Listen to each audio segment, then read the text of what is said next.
Glitch trap. Oh yeah, you're becoming more formed. I don't know if I should be concerned or not. You're getting awfully close.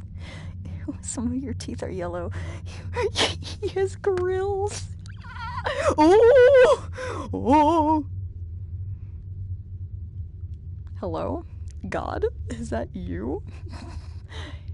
Bro, what the...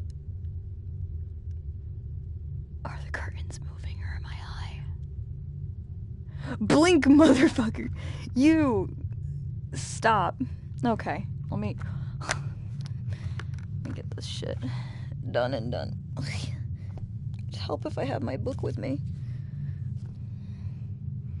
Ooh.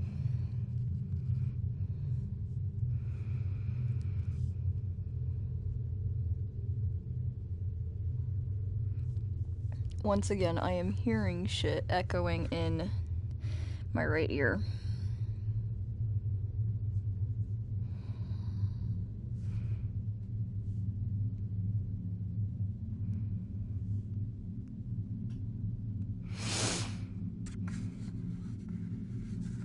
Look at this. What the fuck? Come on. Who...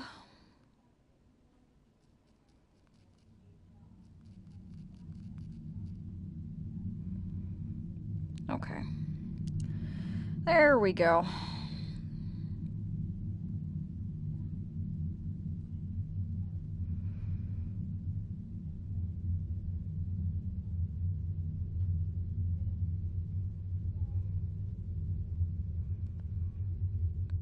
Alright. Let's...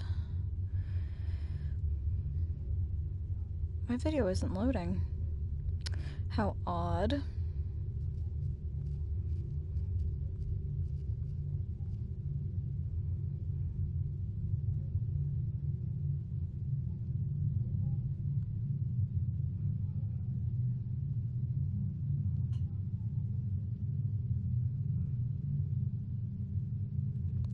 Okay, let me get up and do something really quick. While I wait for people to come in, I'm gonna not fall on my ass. Alright, so I'm not gonna fall on my ass. I'm going to... I already got Foxy's bullshit. I don't think I can get another tape anytime soon, because I finished up Plush Trap finally on non-VR, which it could be seen as kind of like cheating, but, you know, it is what it is, and I can't finish Nightmare Balloon Boy because he's a little shit. I had to mention, I'm just waiting for more people to join before I start actually reading. So as you can see, I got, like I said, more done in the non-VR, so I unlocked Nightmare BB finally, got Freddy Fazfuck done, and I actually finished up the no! Don't do that! I finished up the Mangle Vent Repair, so, ayo! And all that, so I have Circus Baby here. There's a coin in Balloon Boy's area, you just have to look at the... Coño, hang on. This is why I can't have nice things. Above you of... Okay. So I'll do that really quick. I'll get another coin. But he's getting closer. A lot closer. A lot closer. I have her hostage. Oh shit.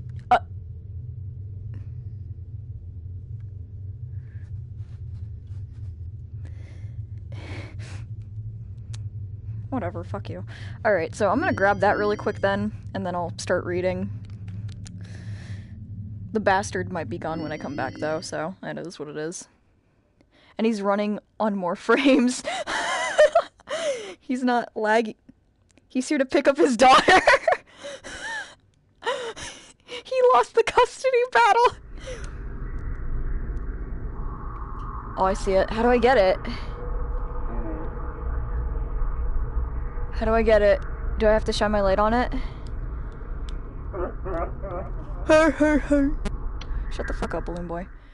Balloon bitch. How do I get it? Oh.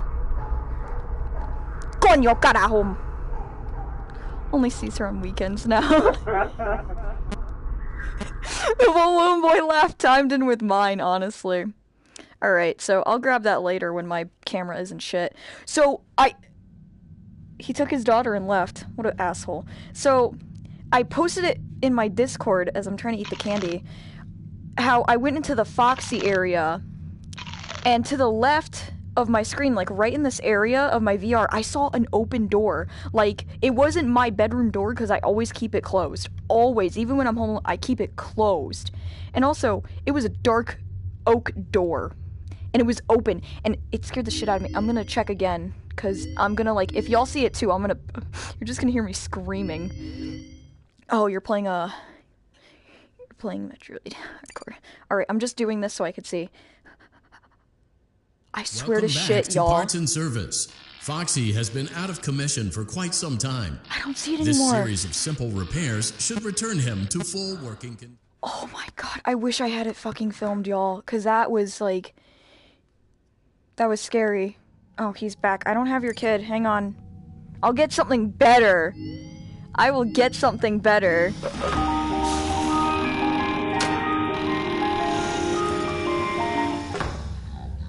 There was a coin in there. Oh, there...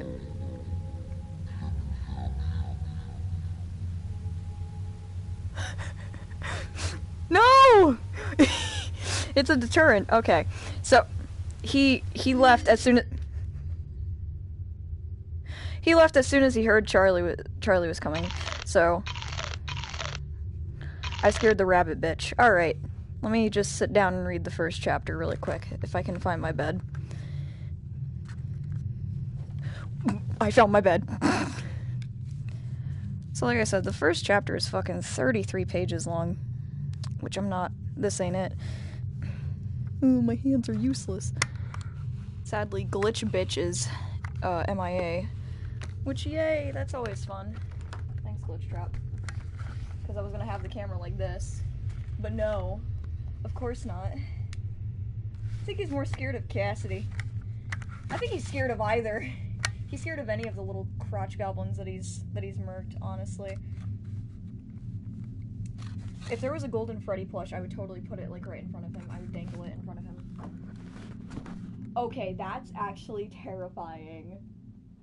Could you imagine him running out of that hall at Mach 5? He just starts booking it towards you? Oh, hell no. Alright, let me pick up my book. See? Oh my lord, this is not gonna be fun. Here we go, and if my audio starts cutting out, I'm looking at my screen right now, my TV screen, and I have my phone next to me, so, you know, I would beat him up as he did so. Perfect jump scare material. No, no, no, no. Even though I don't have the headset on right now, I'm staring at my TV, and honestly, if he came bolting at me, I would just cry. You would just hear me scream. The mic would mute, and then my power would go out or some shit. I don't know. I would just lose my shit. Okay. Alright. So this is chapter 1 of Silver Eyes. Let's go. He sees me. Charlie dropped to her hands and knees. She was wedged between a row of arcade games, cramped in the crawl space between the consoles and the wall, tangled electrical cords and useless plugs strewn beneath her. She was cornered.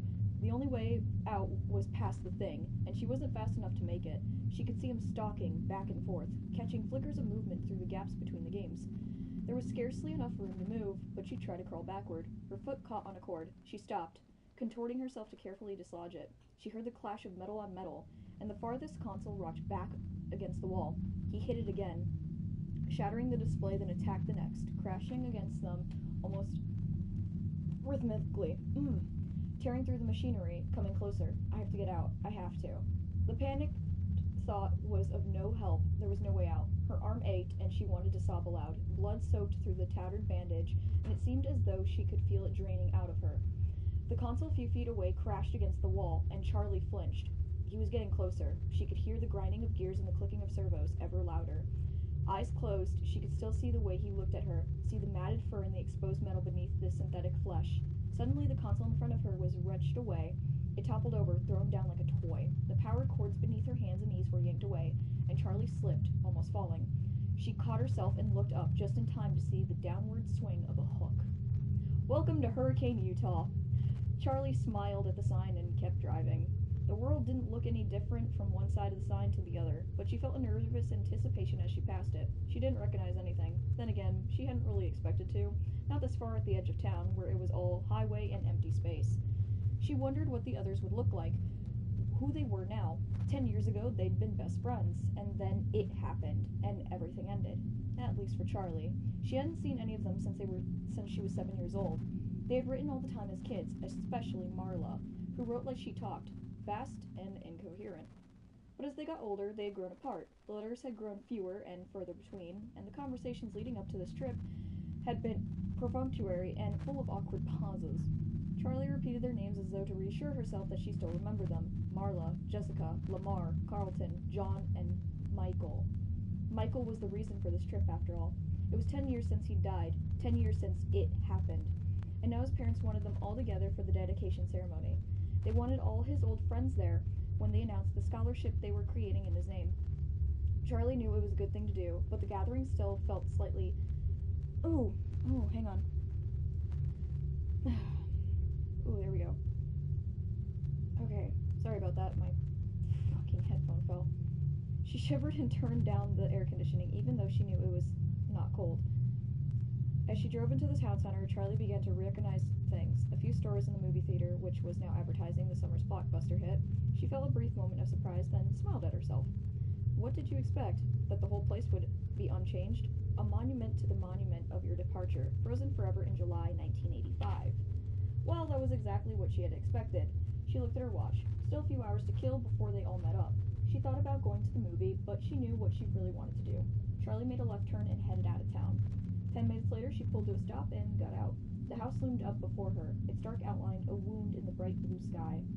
Charlie leaned back against the car, slightly dizzy. She took a moment to steady herself with deep breaths. She had known it would be there. An illicit look through her aunt's bank books a few years before had told her that the mortgage was paid off and that Aunt Jen was still paying property taxes. It had only been 10 years. There was no reason it should have changed at all. Charlie climbed the steps slowly, taking in the peeling paint. The third stair still had a loose board, and the rose bushes had taken over one side of the porch, their thorns biting hungrily into the wood. The door was locked, but Charlie still had her key. She had never actually used it. As she took it from around her neck and slid it into the lock, she remembered her father putting its chain around her neck, in case you ever need it. Well, she needed it now. The door opened easily, and Charlie looked around. She didn't remember much about the first couple of years here. She had been only 3 years old, and all the memories had faded together in the blur of a child's grief and loss. Of not understanding why her mother had to go away, clinging to her father every moment, not trusting the world around her, unless he was there, unless she was holding tightly to him, burying herself in his flannel shirts and the smell of grease and hot metal and him. The stairs stretched straight up in front of her, but she did not move directly to them. Instead, she went into the living room, where all the furniture was still in place. She had not really noticed it as a child, but the house was a little too large for the furniture they had. Things were spread out too widely in order to fill the space. The coffee table was too far from the couch to reach, the easy chair too far across the room to carry on a conversation. There was a dark stain in the wooden floorboards near the center of the room. Charlie stepped around it quickly and went to the kitchen, where the cupboards had only a few pots, pans, and dishes. Charlie had never felt a lack of anything as a child, but it seemed now that the unnecessary enormity of the house was a sort of apology, the attempt of a man who had lost so much to give his daughter what he could. He'd always had a way of overdoing whatever he did. The last time she was here, the house had been dark and everything felt wrong. She was carried up the stairs to her bedroom, although she was 7 years old and could have gone quicker on her own 2 feet. But Aunt Jen had stopped on the front porch, picked her up, and carried her, shielding her face as though she were a baby in the glaring sun. In her room, Aunt Jen set Charlie down and closed the bedroom door behind them. She told her to pack her suitcase, and Charlie had cried because all her things could never fit into that small case. "We can come back for the rest later," Aunt Jen said, her impatience leaking through as Charlie hovered indecisively at her dresser, trying to decide which t-shirts to bring along. They had never come back for the rest. Charlie mounted the stairs, heading to her old bedroom. The door was partially cracked, and she opened it. She had a giddy feeling of displacement, as though her younger self might be sitting there among her toys, might look up and ask Charlie, "Who are you?" Charlie went in. Like the rest of the house, her bedroom was untouched. The walls were pale pink, and the ceiling, which sloped dramatically on one side to follow the line of the roof, was painted to match. Her old bed still stood against the wall beneath a large window. The mattress was still intact, though the sheets were gone. The window was cracked slightly open, and rotting lace curtains wavered in the gentle breeze from outside. There was a dark water stain in the paint beneath the window, where the weather had gotten in over the years, betraying the house's neglect. Charlie climbed onto the bed and forced the window shut. It obeyed with a screech, and Charlie stepped back and turned her attention to the rest of the room, to her father's creations. Their first night in the house, Charlie had been afraid to sleep alone. She did not remember the night, but her father had told her about it often enough that the story had taken on the quality of memory. She sat up and wailed until her father came to find her, until he scooped her up and held her and promised her he would make sure she was never alone again. The next morning he took her by the hand and led her to the garage, where he set to work keeping that promise. The first of his inventions was a purple rabbit, now gray with age from years of sitting in the sunlight. Her father had named him Theodore. He was the size of a 3-year-old child, her size at the time, and he had plush fur, shining eyes, and a dapper red bow tie. He didn't do much, only waved a hand, tilted his head to the side, and said in her father's voice, "I love you, Charlie." But it was enough to give her a night watcher, someone to keep her company when she could not sleep. Right now, Theodore sat in a white wicker chair in the far corner of the room. Charlie waved at him, but not activated. He did not wave back. After Theodore, the toys got more complex. Some worked and some did not. Some seemed to have permanent glitches, while others simply did not appeal to Charlie's childish imagination.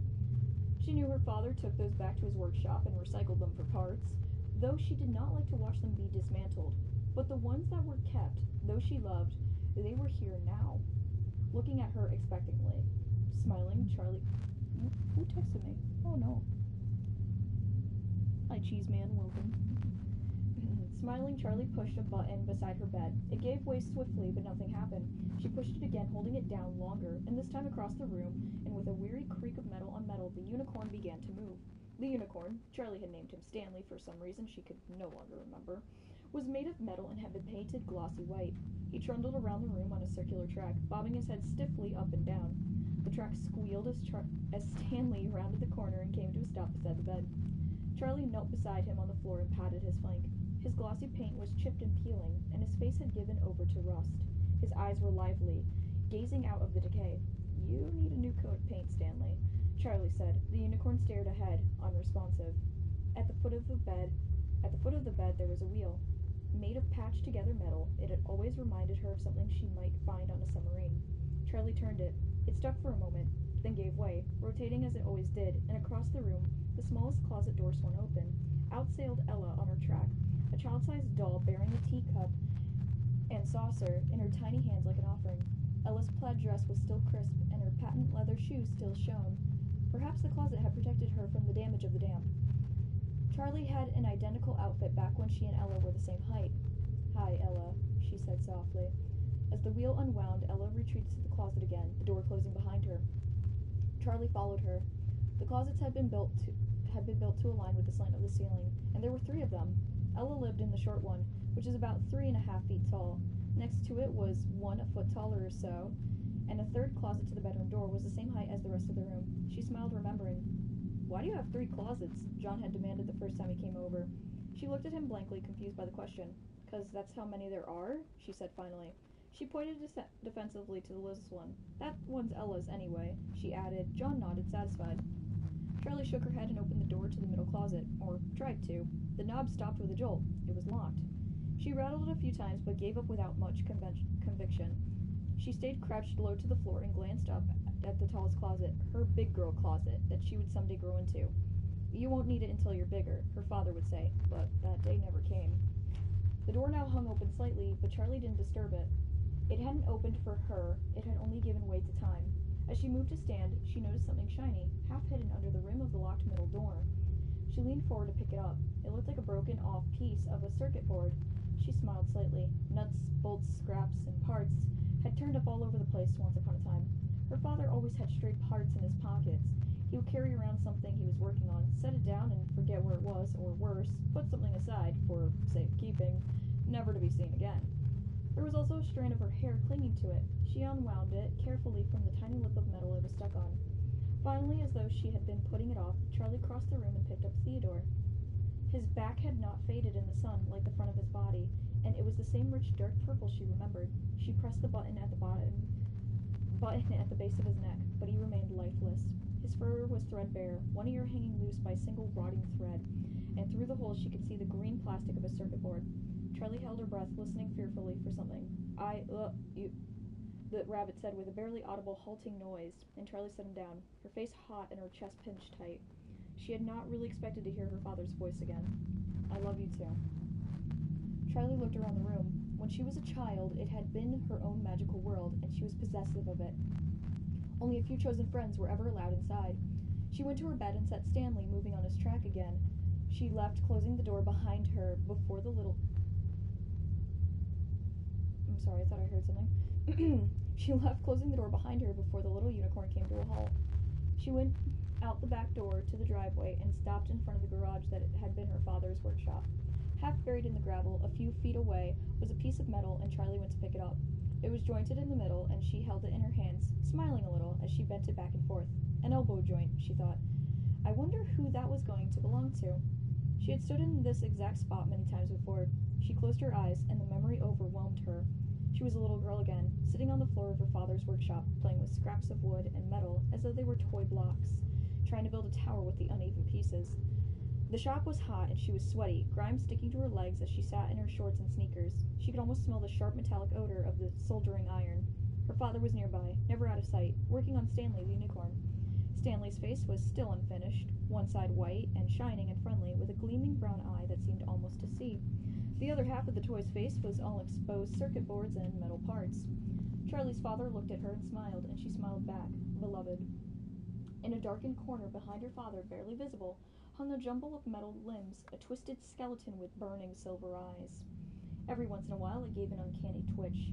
Charlie tried to never look at it, but as her father worked, as she played with her makeshift toys, her eyes were drawn back to it again and again. The limbs, contorted, seemed almost mocking, the thing a ghastly gesture, and yet there was something about it that suggested enormous pain. Daddy? Charlie said, and her father did not look up from his work. Daddy? She said again, more urgently, and this time he turned to her slowly, as though not fully present in the world. What do you need, sweetie? She pointed at the metal skeleton.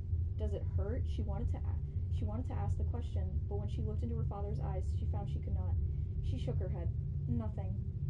He nodded at her with an absent smile and went back to his work. Behind him, the creature gave another awful twitch, and its eyes still burned.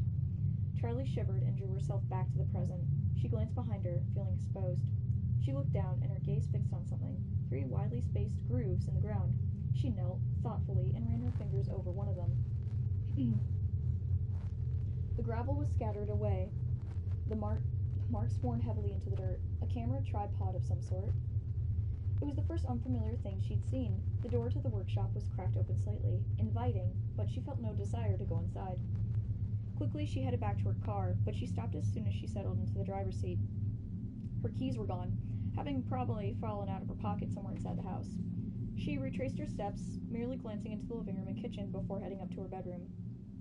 The keys were on the wicker chair beside Theodore the rabbit. She picked them up and jangled them for a moment, not quite ready to leave the room behind. She sat down on the bed. Stanley the unicorn had stopped beside the bed as he always did, and as she sat she patted him absently on the head. It had grown dark while she was outside, and the room was now cast in shadows. Somehow, without the bright sunlight, the toy's flaws and deterioration were thrown into sharp relief.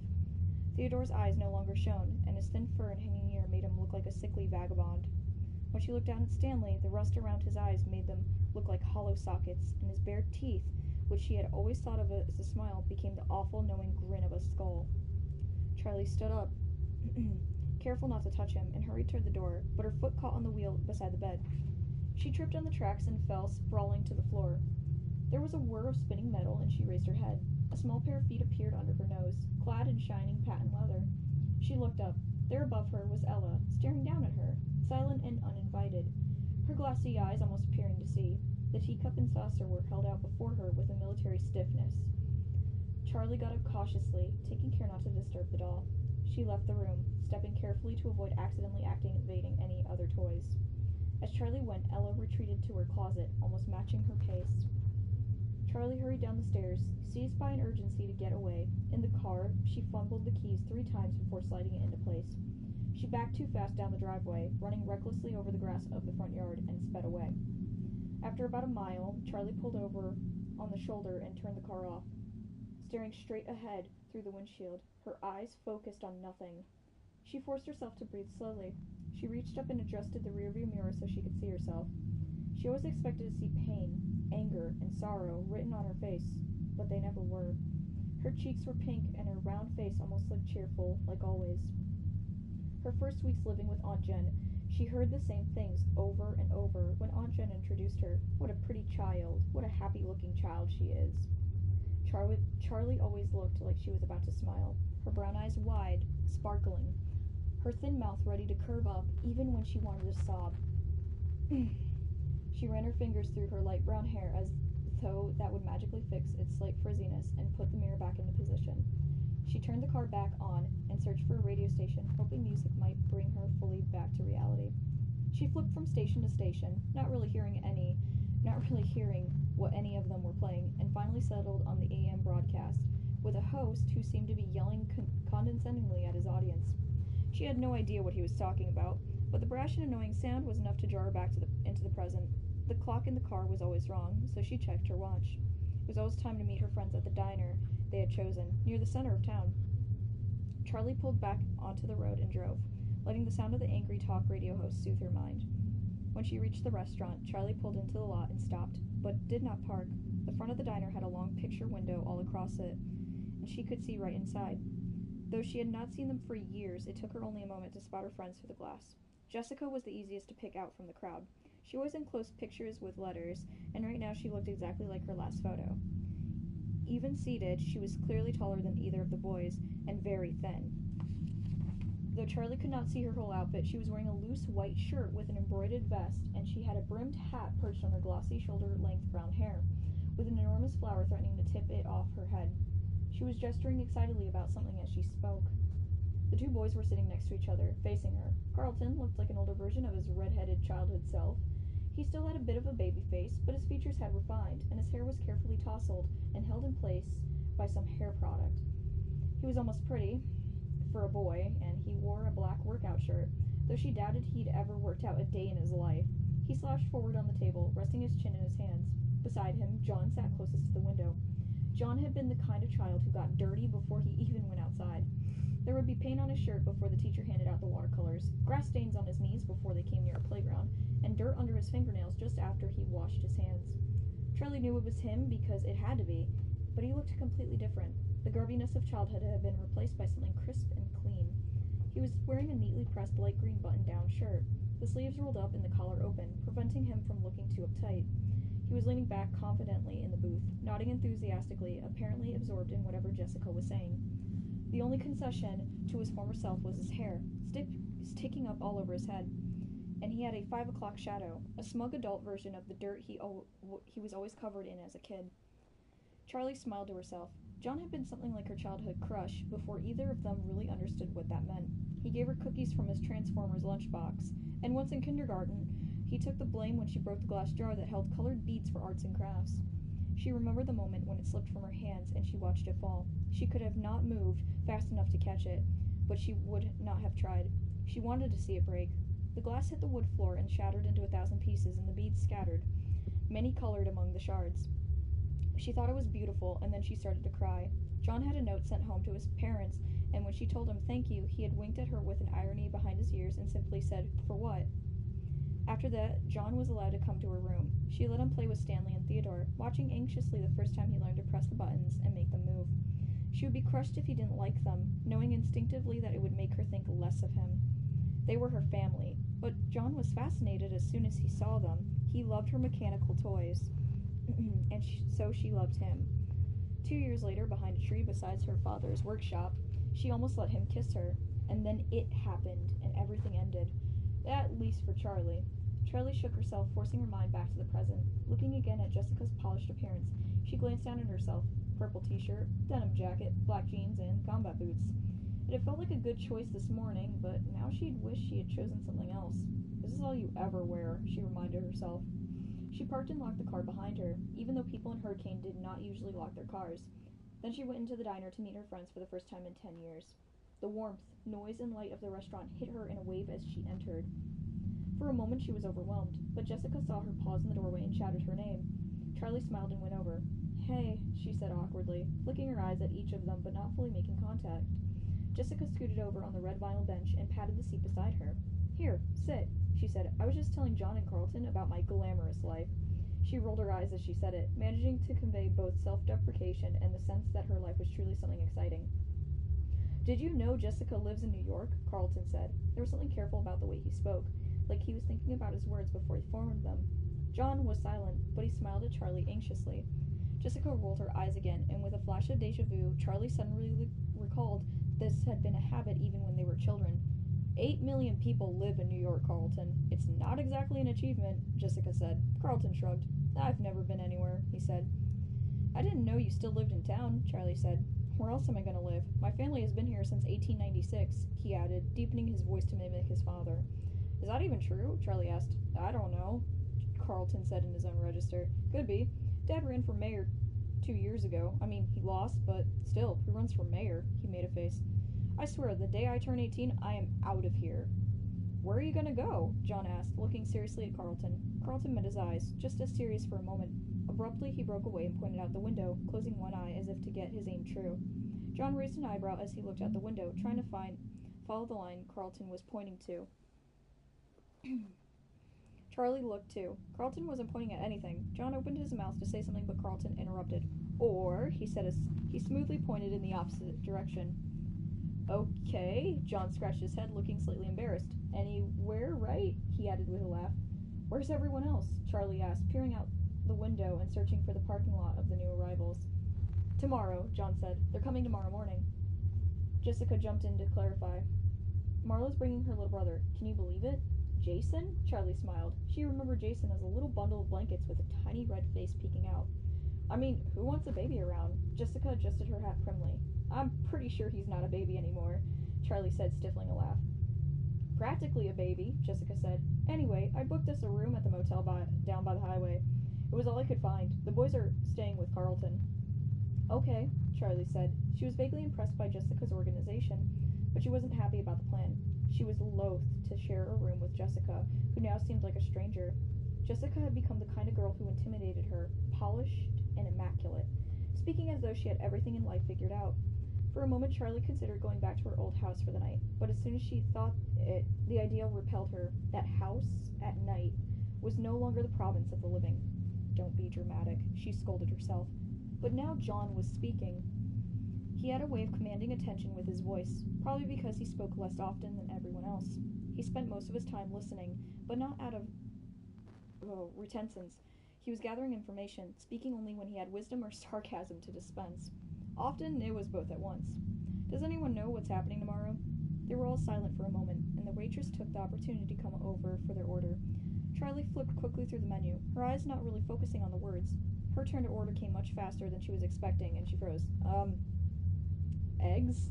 she said at last. The woman's hard expression was still fixed on her, and she realized she had not finished. "Scrambled wheat toast," she added, and the woman went away. Charlie looked back down at the menu. She hated this about herself. When she was caught off guard, she seemed to lose all ability to act or process what was going on around her. People were incomprehensible, their demands alien. Ordering dinner shouldn't be hard, she thought.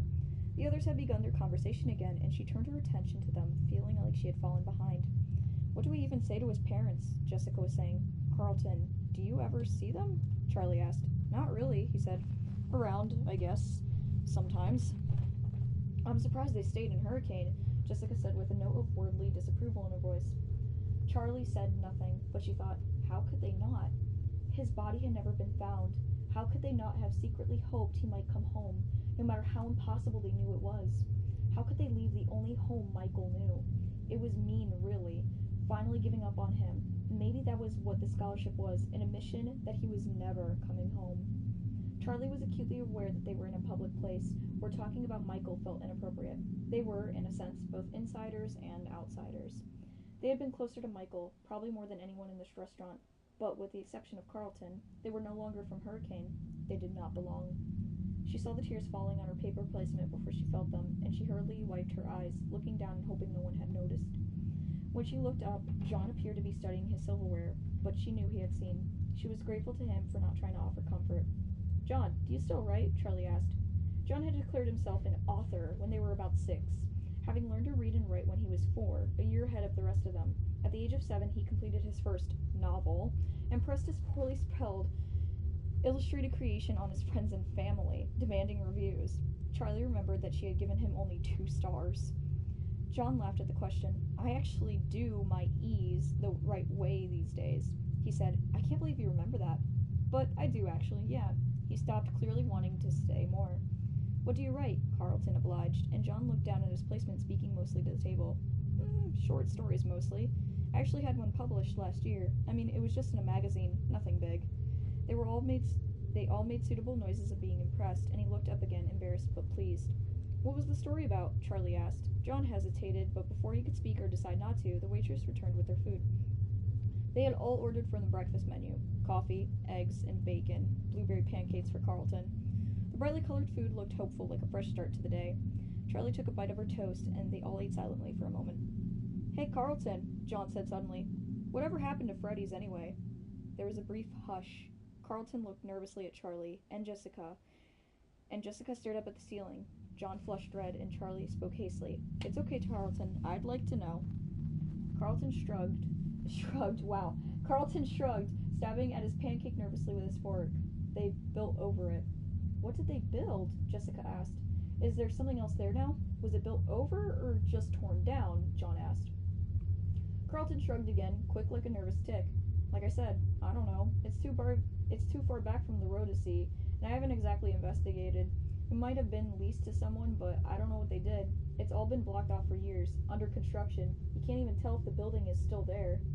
"So, it could still be there?" Jessica asked, with a spark of excitement breaking through. "Like I said, I don't know," Carlton answered. Charlie felt the diner's fluorescent lights glaring down on her face, suddenly too bright. She felt exposed. She had barely eaten, but she found herself rising from the booth, pulling a few crumpled bills from her pocket and dropping them on the table. "I'm going to go outside for a minute," she said. "Smoke break," she added hastily. "You don't smoke." She chided herself for the clumsy lie as she made her way to the door, jostling past a family of 4 without saying "excuse me," and stepped out into the cool evening.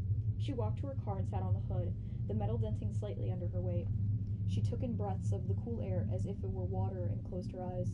"You knew it would come up. You knew you would have to talk about it," she reminded herself.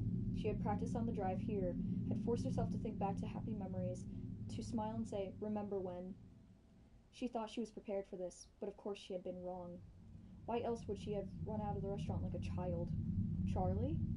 She opened her eyes and saw John standing next to the car, holding her jacket out in front of him like an offering. "You forgot your jacket," he said, and she made herself smile at him. "Thanks," she said. She took it and draped it over her shoulders, then slid over on the car's hood for him to sit. "Sorry about that," she said. In the dim lights of the parking lot, she could still see him blush to the ears. He joined her on the car's hood, leaving a deliberate space between them. "I haven't learned to think before I talk. I'm sorry." John watched the sky as a plane passed overhead. Charlie smiled, this time unforced. "It's okay. I knew it was going to come up. It had to.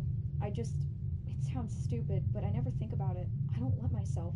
No one knows what happened except my aunt, and we never talk about it. Then I come here, and suddenly it's everywhere. I was just surprised, that's all." "Uh-oh," John pointed, and Charlie saw Jessica and Carlton hesitating in the doorway of the diner. She waved them over, and they came. "Remember that time at Freddy's when the merry-go-round got stuck, and Marla and that mean kid Billy had to keep riding it until their parents plucked them off?" Charlie said. John laughed, and the sound made her smile. Their faces were bright red, crying like babies. She covered her face guiltily, that it was so funny to hear. There was a brief surprised silence, but then Carlton started laughing. Then Marla puked all over him. "Sweet justice," Charlie said. "Actually, I think it was the nachos," John added. Jessica wrinkled her nose. "So gross. I never wrote it again. Not after that." "Oh, come on, Jessica. They cleaned it," said Carlton. "I'm pretty sure kids puked all over the place. Those wet floor signs weren't there for nothing. Right, Charlie?" "Don't look at me," she said. "I never puked. We used to spend so much time there. Privileges of knowing the owner's daughter," Jessica said, looking at Charlie with mock accusation. "I couldn't help who my dad was. Charlie said, laughing. Jessica looked thoughtful for a moment before she continued. I mean, how could you not have a better childhood than spending all day at Freddy Fazbear's Pizza? I don't know, said Carlton. I think that music got to me over the years. He hummed a few bars of the familiar song. Charlie dipped her head to it, recalling the tune.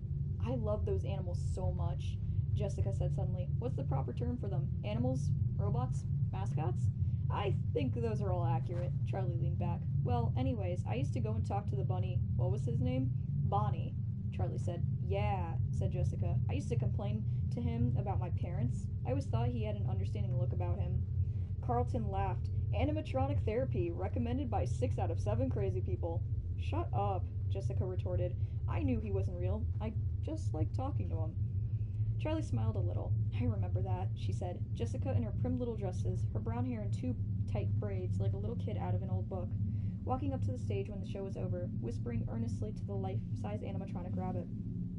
If anyone came up beside her, she went instantly silent and still, waiting for them to go away so she could resume her one-sided conversations. Charlie had never talked to the animals at her father's restaurant, or felt close to them like some kids seemed to. Although she liked them, they belonged to the public. She had her own toys, mechanical friends, waiting for her at home that belonged only to her. I liked Freddy, said John. He always seemed the most relatable. You know, there are a lot of things about my childhood that I can't remember at all, Carlton said. But I swear I close my eyes and see every last detail of that place. Even the gum I used to stick under the tables. Gum? Yeah, right. Those were boogers. Jessica took a tiny step away from Carlton. He grinned. I was 7. What do you want? You all picked on me back then. Remember when Marla wrote Carlton smells like feet on the wall outside? You did smell like feet. Jessica laughed with a sudden outburst. Carlton shrugged, unperturbed. I used to try to hide when it was time to go home. I wanted to be stuck in there overnight so I could have the whole place to myself. Yeah, you always kept everyone waiting, said John. And you always hid under the same table. Charlie spoke slowly, and when she did, everyone turned to her as though they had been waiting. Sometimes I feel like I remember every inch of it, like Carlton, she said. But sometimes it's like I hardly remember it at all. It's all in pieces. Like, I remember the carousel and that time it got stuck. I remember drawing on the placemats. I remember little things, eating that greasy pizza, hugging Freddy in the summer, and his yellow fur getting stuck all over my clothes. But a lot of it is like pictures, like it happened to someone else. They were all looking at her oddly. Freddy was brown, right? Jessica looked to the others for confirmation.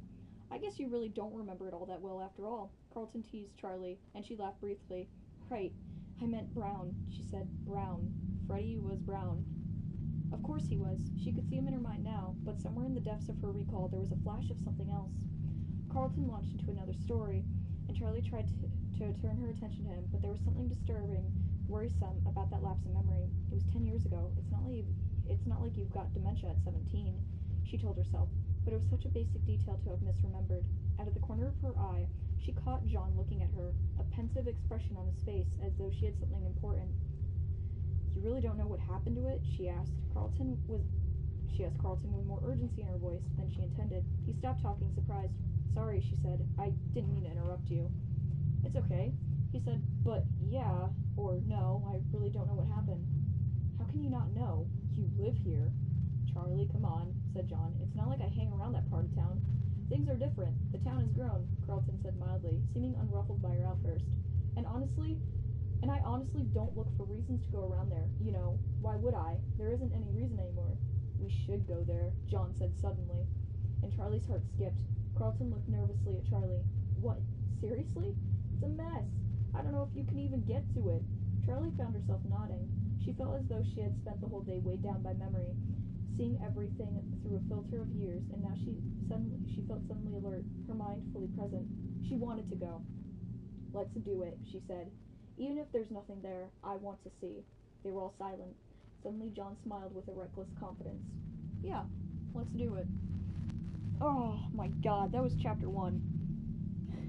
I did not take a break throughout that whole thing. My throat is killing me, guys. Holy hell. Oh my lord. That was something. Ooh, I need a minute. Do I have a drink down here? I do not. Holy hell. That was something. Damn. I'm gonna put my VR headset back on, guys, and I'm gonna chill in the hub for a second. I don't know how long this stream has been going, but come on. Wow, dang. Yeah, I know. It literally, I like the lead up of it too. What the shit? Oh, I'm sitting in the chair. I'm in the chair. I'm in the chair. Bro, okay. I'm actually in the chair. Hang on. Let me grab my hands. That sounds weird. Go get a drink if you... Yeah, that was 30 Oh my god. Holy shit. Scott really went out with the books, especially Silver Eyes. The lead up to it is so beautiful. Like, I love it. I love it so much. Hang on, I'm gonna grab something from the prize counter really quick. Maybe the bastard will come back. Around 40 minutes? Are you shitting me? Oh, God. Hot damn. Behave. Elizabeth. You stupid little shit. Okay, yeah, I'm gonna grab a drink here in a second. I just gotta fix up my thing. There we go. Alright, I will be back, guys. Why is everything glitching out? I will be back, and I might read just a little bit of chapter 2. I'll see how my throat is doing. It is very dry right now. Okay, that sounds bad. I'm just gonna... I thought it did. Love seeing the foreshadowing of it. Oh, yeah, definitely. Like, when I was reading it for the first time, and I read the part where she's like, oh, I remember his yellow fur, I'm like, that's Fredbear.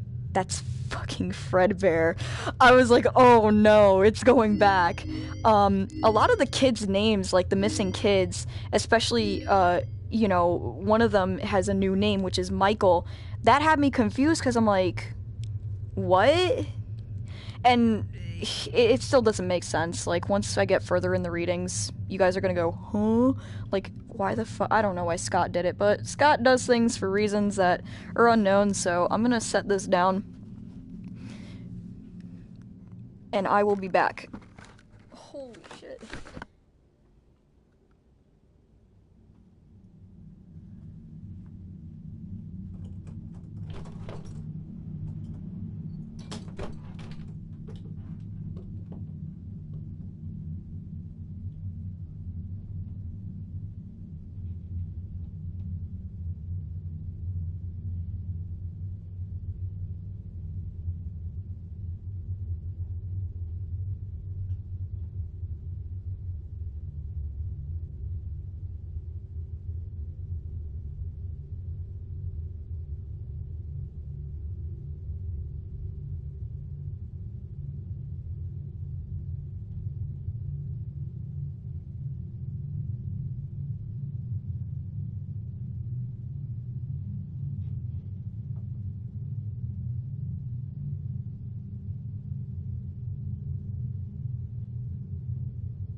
Watches Christmas movies in July. Or not July. Shit. February. Why? I walked upstairs to get a drink and my mom is out here watching Christmas Hallmark movies and it's like, mother, please. Please. My only favorite holiday is Halloween. I'm already hyped for Halloween. I'm not gonna lie. Alright. Oh! Let's... Ooh! Let me navigate in my room here.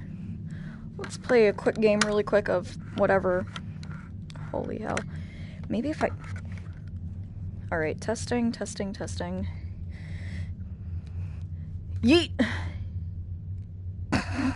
Stupid. Alright, I don't want to do parts and services. I don't want to do... Oh, don't do that, bitch.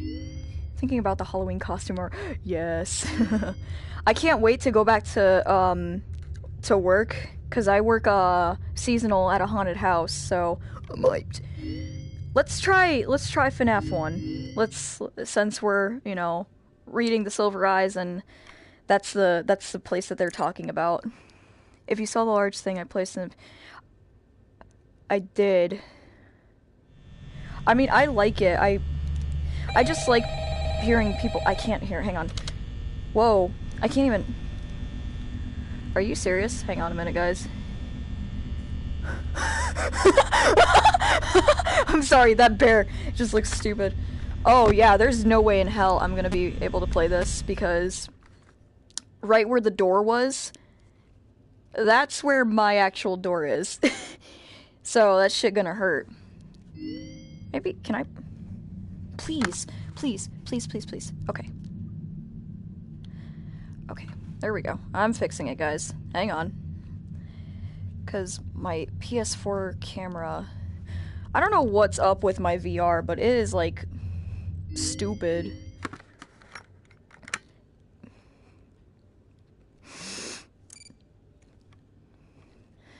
Just taking a quick little break.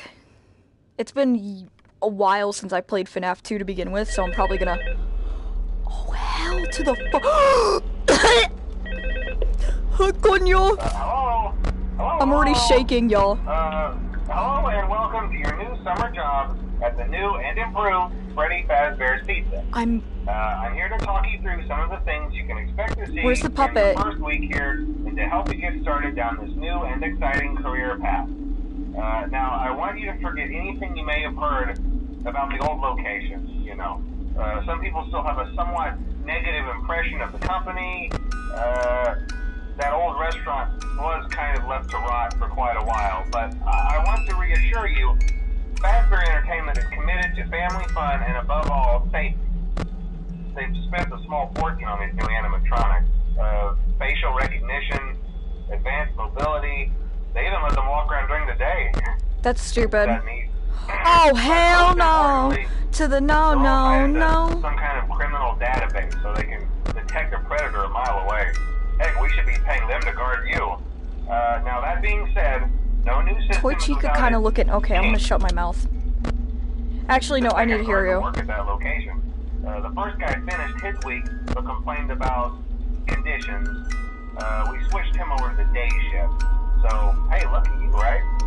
Mainly he expressed concern that certain characters seem to move around at night. Why do I hear things? To get into his office. Now, from what we know, that should be wrist. impossible.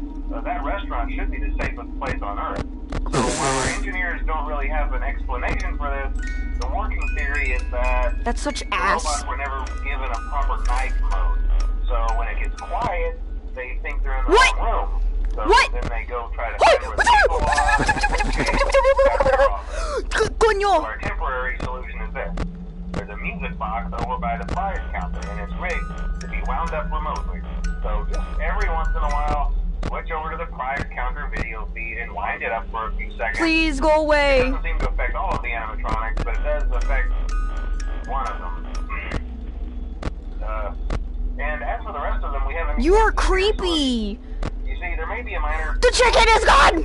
Something about the robot seeing you as an endoskeleton without his costume on, and wanting to stuff you into the suit. So hey, we've That's given not you fun. an empty Freddy Fazbear head. Problem solved. Can I just wear that the whole night, bro? Leave it on for as long as you want. I'm a furry, I got this. Anything that wandered in will wander back out. Something else worth mentioning is kind of I can't, guys. I'm gonna cry. I'm crying! You may have noticed there are no doors for you to close. What? But hey, you have a light, and even though your flashlight can run out of power, the building cannot. So don't worry about the place going dark. Well, I think that's it. You should be golden. Check the lights. Shut up! Throw the Freddy head if you need to. Keep the music box wound up. Piece of cake. Have a good night, and I'll talk to you tomorrow. I wasn't done.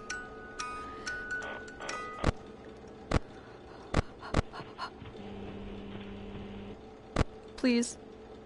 Why are you by the vent? Why are y'all both by the vent, bro?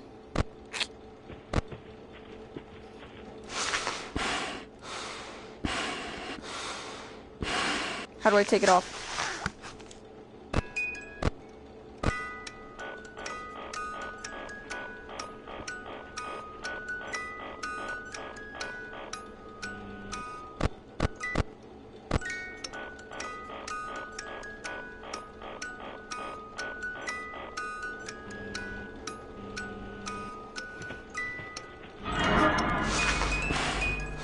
Hi! I'm just a furry!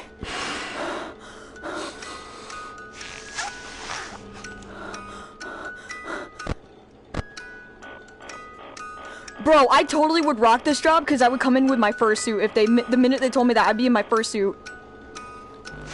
Oh. Perfect timing.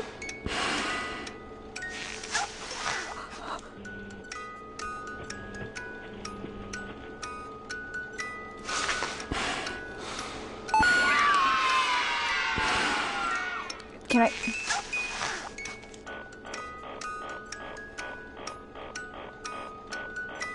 You guys can tell how bad I'm shaking.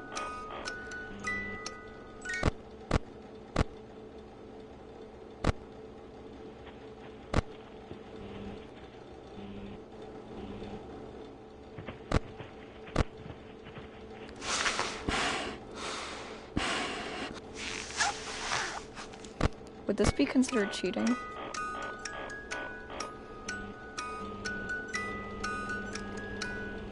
Bill, yeah, it probably would. Oh, thank fuck.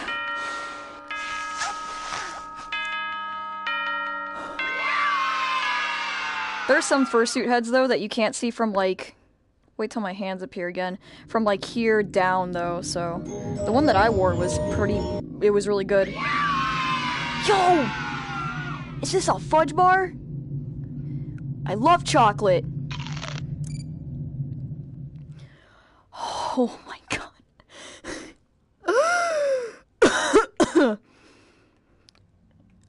Oh, excuse me. That was so awful. I got 4 coins.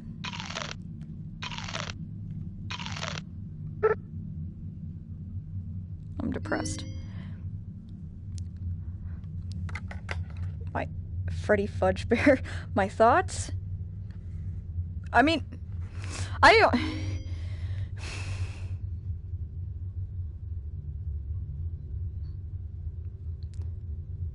I mean, like I said, I just liked what you wrote and all that shit.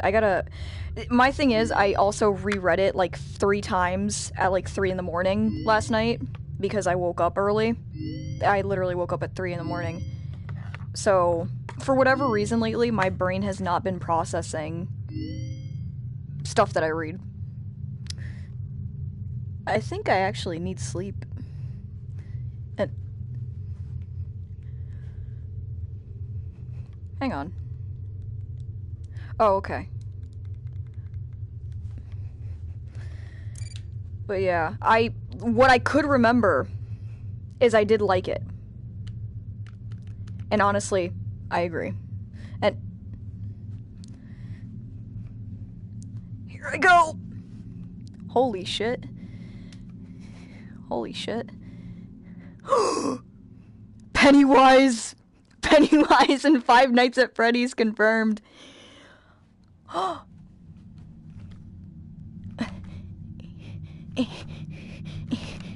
Gimme the fucking... I'm so mad. Hang on. Oh, I'm still too short.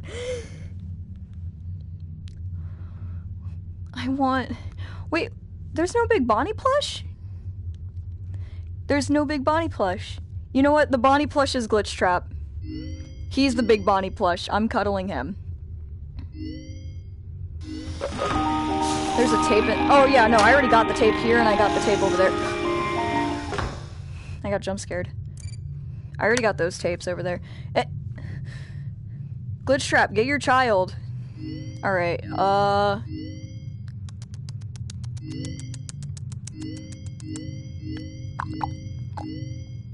I am not... Oh, that is terrifying. Fuck that. Let's try this bullshit. Ooh. Alright, so I looked up on YouTube how to, like, do this. So the timer won't start until I turn on the light.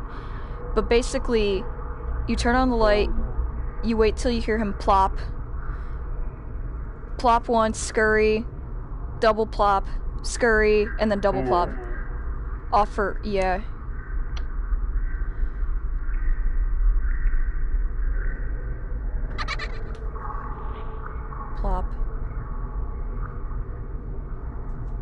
Scurry.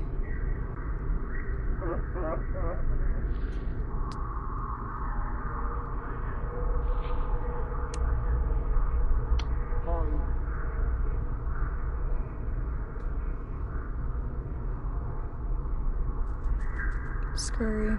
Hello.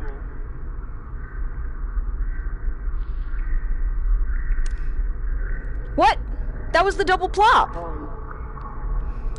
Damn it! I fucked up. I'm gonna get jump scared. What the fuck?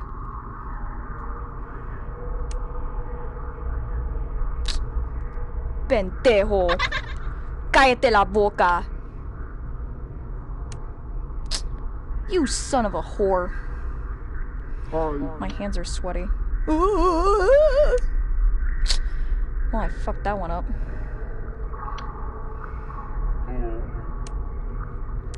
Damn it. Hang on. No. No. Because I heard him do the double floop floop where he flops. Horseshit. Balloon bitch. Alright. Plop. Hello. Scurry. Plop. Plop. Scurry.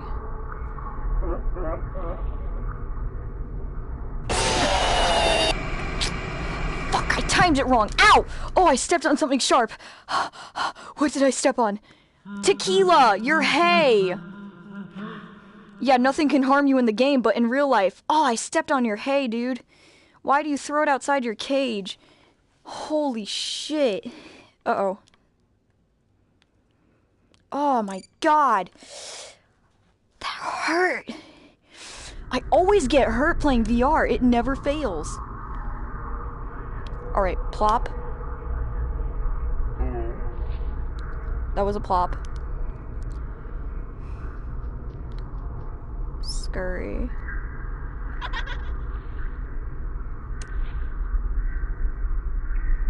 Fuck, I fucked up.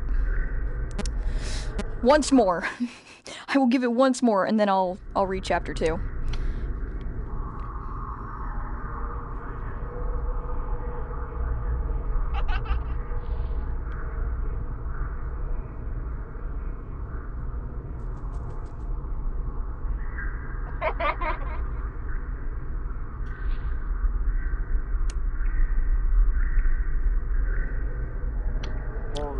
Oh, my nose itches.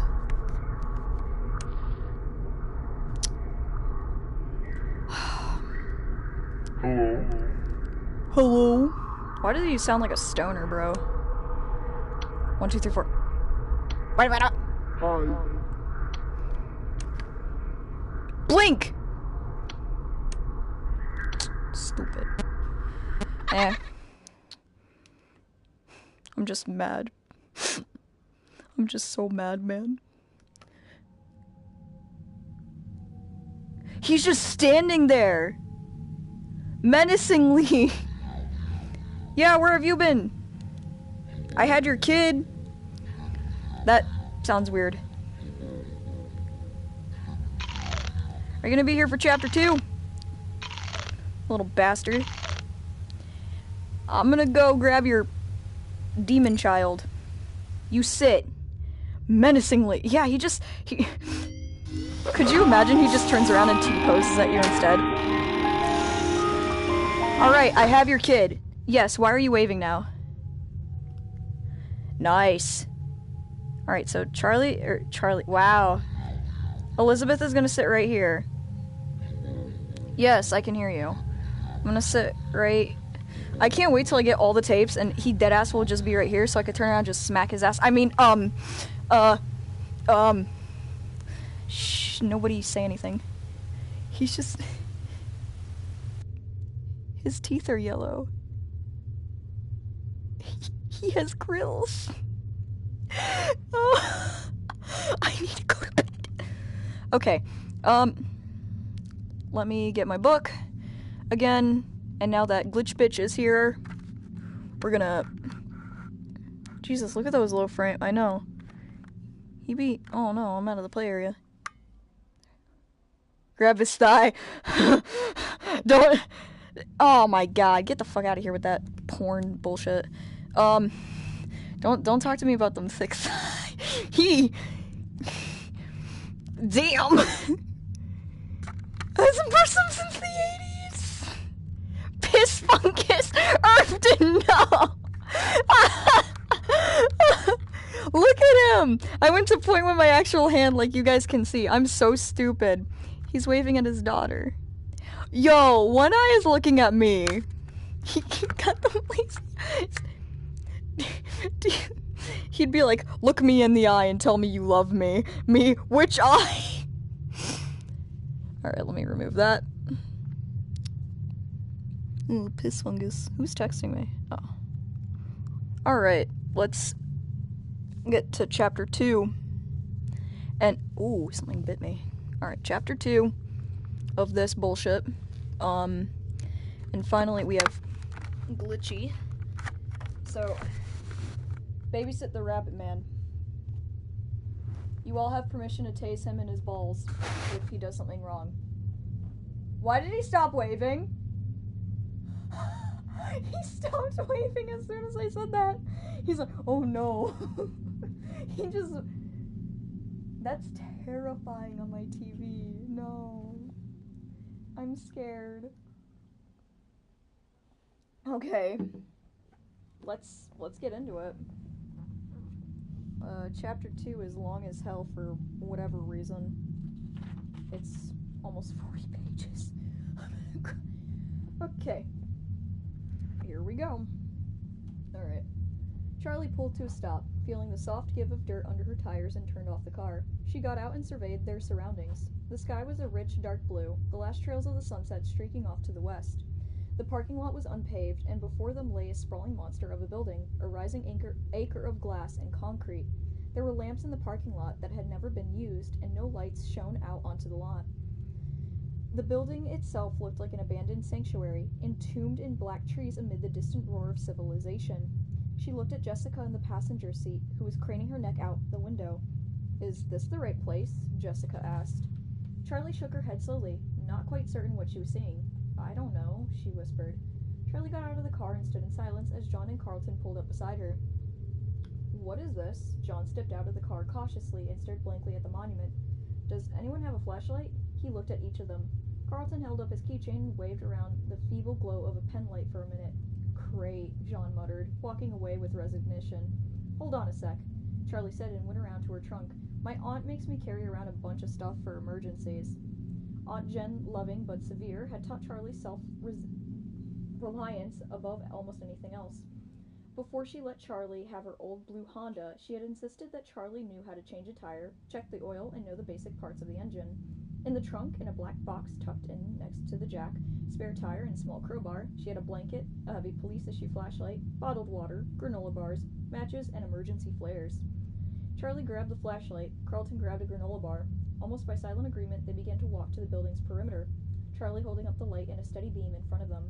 The building itself looked mostly finished, but the ground was all dirt and rock, uneven and soft. Charlie shone the light on the ground, where grass had grown patchy in the dirt, inches long.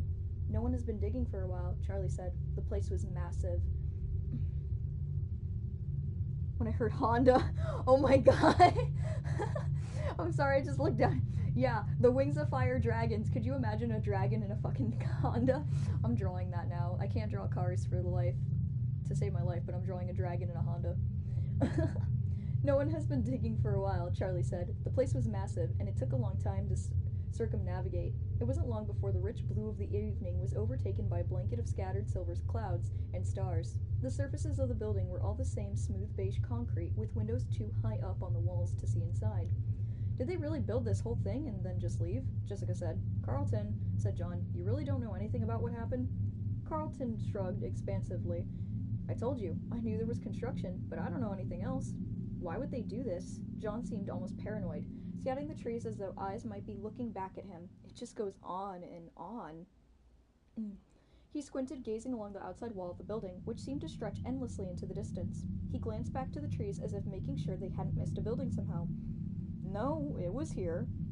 He placed his hand on the drab concrete facing. It's gone. After a moment, he gestured to the others and began to walk back the way they came. Reluctantly, Charlie turned back, following the group. They kept going until they could see their cars again up ahead in the darkness. "Sorry, guys, I hoped there would be at least something familiar," Carlton said exhaustedly. "Yeah," Charlie said. She had known it would be, but seeing that Freddy's had been razed to the ground was still a shock. It was so paramount, sometimes in her mind, that she wanted to get rid of it, wanted to scrub the memories, good and bad, from her head, as if they had never been. Now, someone had scrubbed it from the landscape, and it felt like a violation. It should have been up to her. Right, she thought, because you had the money to buy it and preserve it like Aunt Jed did with the house.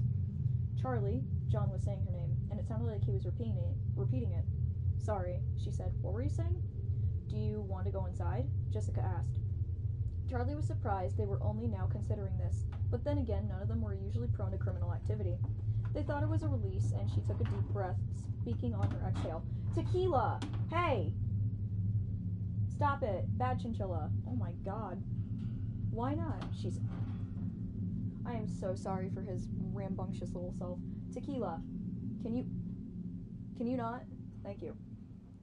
"Why not?" she said, almost laughing. She hefted the flashlight. Her arms were getting tired. "Anyone else want to turn?" She waved it back and forth like a pendulum. Carlton grabbed it and took a moment to appreciate its weight. "Why is this so heavy?" he said, passing it off to John. "Here you go." It's a police flashlight," Charlie said absently. "You can hit people with it." Jessica wrinkled her nose. "Your aunt really wasn't kidding around, huh? Ever used it?" "Not yet." Charlie winked and made a half-threatening glance at John, who returned an uncertain half-smile, unsure how to react. The wide entrances were sealed with hammered metal doors, no doubt intended to be temporary until construction was finished. Still, it wasn't difficult to find a way in, since many large mounds of gravel and sand scaled the walls, leading right up to the edges of the large gaping windows. Not trying hard to keep people out," John said. "What's anyone going to steal?" Charlie said, staring at the blank towering walls. They climbed the hill slowly, the gravel shifting and sliding beneath their feet as they went. Carlton reached the window first and peered through. Jessica looked over his shoulder. "Can we drop down?" John asked. "Yes," said Carlton. "No," Jessica said at precisely the same time. "I'll go," Charlie said. She felt reckless. Without looking through to see how far the fall was, she put her feet through the opening and let herself drop. She landed, knees bent. The impact rocked her, but it did not hurt. Oh, come on. She looked up at her friend staring down. "Oh, hang on," Charlie called, pulling a short step ladder from a wall nearby and sitting under the window. "Okay," she said, "come on." They dropped down one by one and looked around them. Inside was an atrium, or maybe it would have become a food court, with metal benches and plastic tables scattered around, some bolted to the floor. The ceiling rose up high above them with a glass roof, where they could see the stars peering down at them. "Very post-apocalyptic," Charlie joked, her voice echoing in the open space. Jessica sang a brief wordless scale suddenly, startling them all into silence. Her voice rang out pure and clear, something beautiful in the emptiness. "Very nice, but let's not call too much attention to ourselves," John said. "Right," Jessica said, still very happy with herself. As they walked on, Carlton swept up and took her arm. "Your voice is amazing," he said. "It's just good acoustics," Jessica said, attempting humility, but not meaning a word of it. They walked the empty halls, peering into each of the massive cavities where a department store might have been. Some parts of the mall had almost been finished, where others were in shambles. Some hallways were littered with piles of dusty concrete bricks and stacks of wood. Others were lined with glass-paneled storefronts, lights hanging in perfect rows above their heads. "It's like a lost city," John said. "Like Pompeii," said Jessica, "just without the volcano." "No," Charlie said, "there's nothing here." The whole place had a sterile feel to it. It was not abandoned. It had never sustained life at all. She looked at a store window across from her, one of the few with glass, wondering what would have been displayed. She imagined mannequins dressed in bright clothing, but when she tried to picture them, all she could see was blank faces concealing something. She suddenly felt out of place, unwelcomed by the building itself. Charlie began to feel restless, some of the luster wearing off the adventure. They had come. Freddy's was gone, and so was the shrine she had kept in her thoughts, where she could still find Michael playing where she last saw him. John stopped suddenly, turning off the flashlight as carefully as he could. He put a finger to his lips, motioning for silence. He gestured back the way they had come. In the distance they saw a small light bobbing in the darkness like a ship in the fog. "Someone else is here," he hissed. "A night guard, maybe?" Carlton whispered. "Why would an abandoned building need a guard?" Charlie wondered. "Kids probably come here to party," Carlton said, then grinned. "I would have come here to party too if I'd known about it, or if I'd partied." "Okay, well, let's backtrack slowly," John said. "Jessica?" He started, then made a zip-it motion across his lips. They continued down the hallway, this time with only the dimmer light of Carlton's keychain. Wait, Jessica stopped with a whisper, looking intently at the wall surrounding them. Something's not right. Yeah, no giant pretzels, I know. Carlton seemed sincere. Jessica waved a hand at him impatiently. No, something isn't right about the architecture. She took several steps back, trying to see the whole of it. Something is definitely not right, she repeated. It's bigger on the outside. Bigger on the outside? Charlie repeated, sounding puzzled. I mean, there's a big difference between where the inside wall is and where the outside wall is. Look. Jessica ran along a length of wall between where two stores would have been. There would have been a store here and a store there. John pointed to the obvious, not understanding the problem. But there's something in the middle, Jessica exclaimed, beating her hands against an empty portion of the wall. This part juts out into the parking lot like the stores on each side, but there's no way into it. You're right. Charlie started walking toward Jessica, studying the walls. There should be another entrance here. And Jessica dropped her voice so that only Charlie could hear her. About the same size as Freddy's, don't you think?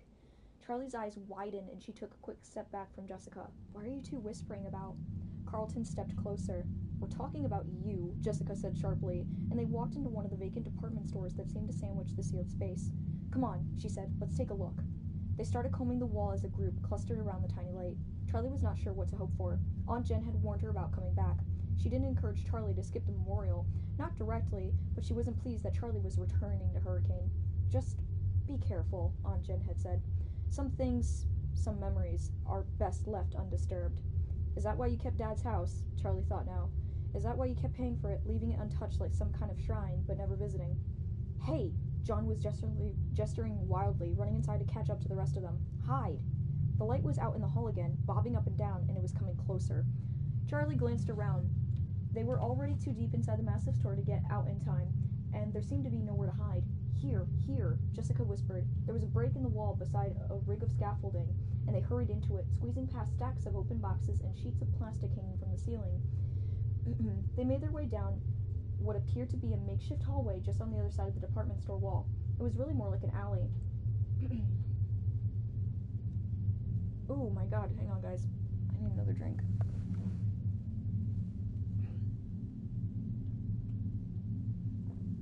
I don't know if I'm saying this word right, but whatever. It was incongruous with the rest of the mall, not shiny and new, but dank and musty. One wall was made of the same concrete as the outside of the building, though it was rough and unfinished, and the other was exposed brick. Some parts faded smooth with age, others with the mortar crumbling, leaving chinks and holes. Heavy wooden shelves of cleaning equipment stood against the wall, listing to the side, their boards sinking under the weight of old paint cans and mysterious buckets. Something was dripping from uncovered pipes overhead, leaving puddles that they all stepped carefully around. A mouse scuttled by, almost running over Carlton's foot. Carlton made a strangled sound, hand over his mouth. They crouched down behind one of the wooden shelving units, pressing up against the wall. Charlie doused the light and waited. She took shallow breaths, perfectly still, watching and wishing she had picked a better position to freeze into. After a few minutes, her legs started to feel numb under her, and Carlton was so close that she could smell the light, pleasant scent of his shampoo. That's nice, she whispered. Thanks, Carlton said, knowing immediately what she was referring to. It comes in ocean breeze and tropical paradise. I prefer ocean breeze, but it dries the scalp. Hush, John hissed. Charlie wasn't sure why she was so worried. It was just night guard, and at the worst they would be asked to leave. Maybe yelled at a little. She had an overblown aversion to getting into trouble. The bobbing light came closer. Charlie was acutely aware of her body holding every muscle motionless. Suddenly, she could make out a thin figure leaning in from the great room outside. He showed his light in a long beam down the hallway, sweeping it up and down the walls. He's got us, Charlie thought, but inexplicably he turned and went, apparently satisfied. They waited another few minutes, but there was nothing. He was gone. They all moved slowly out of their crouched positions, stretching limbs that had gone to sleep. Carlton shook one foot vigorously until he could stand on it. Charlie looked down at Jessica, who was still hunched over, as if frozen in time. Jessica, are you okay? Jessica looked up, smiling. You won't believe this. She pointed at the wall, and Charlie leaned over to see. There, etched in the worn brick, were clumsy letters, almost illegible, in child's handiwork. Carlton smells like feet. You have got to be kidding me, John whispered in awe, turning to face the wall and placing both hands against it. I recognize these bricks, he laughed. These are the same bricks. His smile faded. They didn't tear it down. They built around it. It's still here, Jessica unsuccessfully tried to keep her voice down. There has to be a way in, she added, her eyes wide with an almost childish excitement. Charlie shone the flashlight up and down the hallway. flamed the light off each wall, but there was no break, no door. There was a back door to Freddy's, John said. Marlo wrote that right next to the back door, right? Why didn't they just knock it down? Charlie pondered. Does this hallway just lead nowhere? Jessica said, puzzled. It's the story of my life, Carlton said lightly. Wait, Charlie ran her fingers along the edge of a shelf, peering through the odds and ends crammed into it. The wall behind it looked different. It was metal, not brick. Right here, she stepped back and looked at the others. Help me move it. John and Jessica pressed against one side in a unified effort, and she and Carlton pulled on the other. It was immensely heavy, laden with cleaning supplies and large buckets of nails and tools, but it slid farther down the hall almost easily without incident. Jessica stepped back, breathing hard. John, give me the big light again. He handed it over, and she turned it back on, aiming where the shelf had stood. This is it, she said. It was metal and rusting, spattered with paint, a stark contrast to the walls around it. There was a hole where the handle had been. Someone must have removed it so the shelf could lie flush against the door. Silently, Charlie handed the flashlight back to John, and he held it above her head so she could see. She slipped around the others and tried to squeeze her fingers into the hole where the doorknob once was, trying to pull it open to no avail. It's not going to open, she said. John was behind her, peering over her shoulder. Just a second. He squeezed himself into the space beside her and knelt carefully. I don't think it's locked or anything, he said. I think it's just rusty. Look at it. The door extended all the way to the floor, its bottom ragged and unfinished. The hinges were on the other side, and the edges were caked in rust. It looked as though it had not been opened in years. John and Charlie pulled on it together, and it moved a fraction of an inch. Yay! Jessica exclaimed, almost shouting, then covered her mouth. Sorry, she said in a whisper, containing my excitement. They took turns pulling on it, leaning over one another, the metal scraping their fingers. The door held for a long moment, and then it came loose under their weight, swinging open slowly with an unearthly screech. Charlie looked nervously over her shoulder, but the guard did not appear. The door opened only about a foot wide, and they went one by one until all four were through. Inside, the air changed, and they all stopped short. Ahead of them was a dark hallway, familiar to them all. Is this? Jessica whispered, not taking her eyes from the dark expanse. It's here, Charlie thought. She held out her hand for the flashlight, and John handed it to her wordlessly. She shone the light ahead of them, sweeping the walls. They were covered in children's drawings, crayon on yellowing, curling paper. She started forward, and the others followed, feet shuffling on old tile. It seemed to take forever to traverse the hall, or perhaps it was just the way they were moving slowly, with methodical, deliberate steps. Eventually, the hallway opened up into a larger expanse, the dining room. It was just as they remembered it, completely preserved. The flashlight beam bounced off 1,000 little things, reflective, glittered, or topped with foil ribbon. The tables were still in place, covered in their silver and white checkered cloths. The chairs were pulled up to them haphazardly, some tables with too many and others with too few. It looked as though the room had been abandoned in the middle of the lunch hour. Everyone had gotten up expecting to return, but never did. They walked in cautiously, breathing cold, stale air that had been trapped inside for a decade. The whole restaurant gave off a sense of abandonment. No one was coming back. There was a small merry-go-round barely visible in the distant corner, with 4 child-sized ponies still at rest from their last song. In an instant, Charlie froze in place, as did the others. There they were. Eyes stared back from the dark, large and lifeless. An illogical panic pulsed through her. Time held still. No one spoke. No one breathed, as though a predatory animal was stalking them. But as the moments passed, the fear waned until she was back again, as a child and with old friends, separated from one another for far too long. Charlie walked towards the eyes in a straight line. Behind her, the others were motionless. Hers were the only footsteps. As Charlie walked, she touched the cold back of an old party chair without looking at it, guiding it out of her path. She took one final step, and the eyes in the dark became clear. It was them. Charlie smiled. Hi, she whispered, too soft for the others to hear. Before her stood 3 animatronic animals, a bear, a rabbit, and a chicken, all standing as tall as adults, maybe taller. Their bodies were segmented like artist models, each limb made of distinct squarish pieces, separate at the joints. They belonged to the restaurant, or maybe the restaurant belonged to them, and there had been a time where everyone knew them by name. There was Bonnie the rabbit. His fur was a bright blue. His squared-off muzzle had a permanent smile, and his wide and chipped pink eyes were thick-lidded, giving him a perpetual worn-out expression. His ears stuck up straight, crinkling over at the top, and his large feet splayed out for balance. He held a red bass guitar, blue paws poised to play, and around his neck was a bow tie that matched the instrument's fiery color. Chica the chicken was more bulky and had an apprehensive look, thick black eyebrows arching over her purple eyes and beak slightly open, revealing teeth as she held out a cupcake on a platter. The cupcake itself was somewhat disturbing, with eyes set into its pink frosting and teeth hanging out over the cake, a single candle sticking out the top. I always expected the cupcake to jump off the plate. Carlton gave a half laugh and cautiously stepped up to Charlie's side. They seem taller than I remember, he added in a whisper. That's because you never got this close as a kid. Charlie smiled at ease and stepped closer. You were busy hiding under tables, Jessica said from behind them, still some distance away. Chica wore a bib around her neck with the words "Let's eat," set out in purple and yellow against a confetti-covered background. A tuft of feathers stuck up in the middle of her head. Standing between Bonnie and Chica was Freddie Fazbear himself, namesake of the restaurant. He was the most genial-looking of the three, seeming at ease where he was. A robust, if lean, brown bear, he smiled down at the audience, holding a microphone in one paw, sporting a black bow tie and top hat. The only incongruity in his features was the color of his eyes, a bright blue, that surely no bear had ever had before him. His mouth hung open, and his eyes were partially closed, as though he had been frozen in song. Oh boy. More bots. Go away. Carlton drew closer to the stage until his knees pressed against the rim of it. Hey, Freddie, he whispered. Long time no see. He reached out and grabbed at the microphone, wiggling it to see if it could get loose. Don't!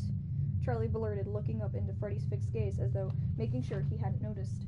Carlton pulled his hand back like he had touched something hot. Sorry. Come on, John said, cracking a smile. Don't you want to see the rest of the place? They spread it across the room, peering into corners and carefully trying doors, acting as though everything might be breakable to the touch. Thank you, Mr. Pictorian. John went over to the small carousel, and Carlton disappeared into the dark arcade off the main room. I remember it being a lot brighter and noisier in here. Carlton smiled as though at home again, running his hands over the aging knobs and flat plastic buttons. I wonder if my high scores are still in there, he muttered to himself. To the left of the stage was a small hallway. Half hoping no one would notice where she had gone, Charlie stared down it silently, as the others occupied themselves with their own curiosities. At the end of the short plain corridor was her father's office.